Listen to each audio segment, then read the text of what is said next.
Mount Bachelor, January 23, 2012. A day Jack Reynolds will never forget. January 23rd reserved on our calendar for our Treewell Survival Day. It was a perfect day to be on skis. New snow, sunshine, small crowds. I'd been very careful all day to stay out of the trees, and frankly you didn't really need to get into the trees because there were fresh lines everywhere and there was hardly anybody on the mountain all day long. I was on a run called Down Under West, heading back, and I'd done this run a couple times during the day, and I was pretty much on the run, but I was a couple trees in, maybe 2 trees in, and bouncing around over there. I hit a little compression dip and it just threw me forward or threw me backwards or something. The next thing I know, I'm just sort of flying head first, and it's about a 2-foot diameter mountain hemlock that I was missing, but there was no way to change my trajectory or anything. I was lined up to hit this tree well, and I just went into it head first, and the next thing I know, it was lights out.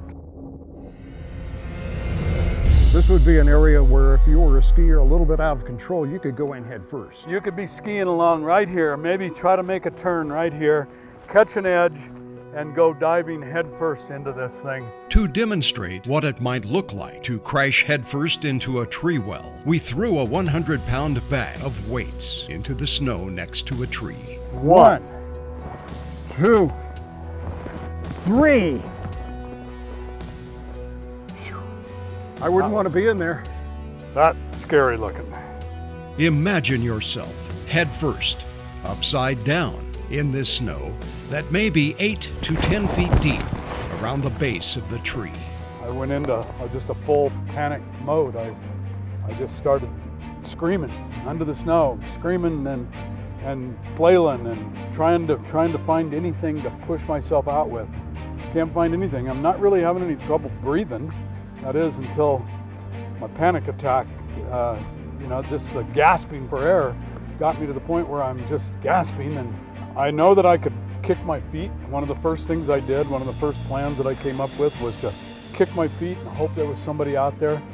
Although I hadn't seen anybody on this run for a while, and I'd skied it a few times, and I was hoping that, maybe I could attract some attention by doing that. When that didn't work, I panicked again. I went through a lot of different things in that hole. I thought about my family. I thought about my dogs. I thought about life insurance policies and all of those things that you don't really think about. You take for granted a lot. It was a horrible, horrible experience. It was late in the day. He was alone. Fortunately, Jack had mobility of his arms, and a branch above his shoulder saved his life. It had some strength to it. I had a hold of it with both bare hands, and I was able to, with the last bit of energy that I seemed to have, I was able to pull myself back up enough to crawl back out of that hole. And I started celebrating. I just started screaming. When I'm down in that hole panicking, I'm yelling at the top of my lungs, I don't want to die in this hole! I don't want to die in this hole! And when I got out, I'm going, I'm not going to die in this hole! And I'm dancing around screaming, I'm not going to die in this hole! As further luck would have it, a ski instructor heard Jack's screams. I don't want to die in this hole! And assisted him down the mountain to his truck. My hands were just numb, just frosty, and I'm shaking, and I'm just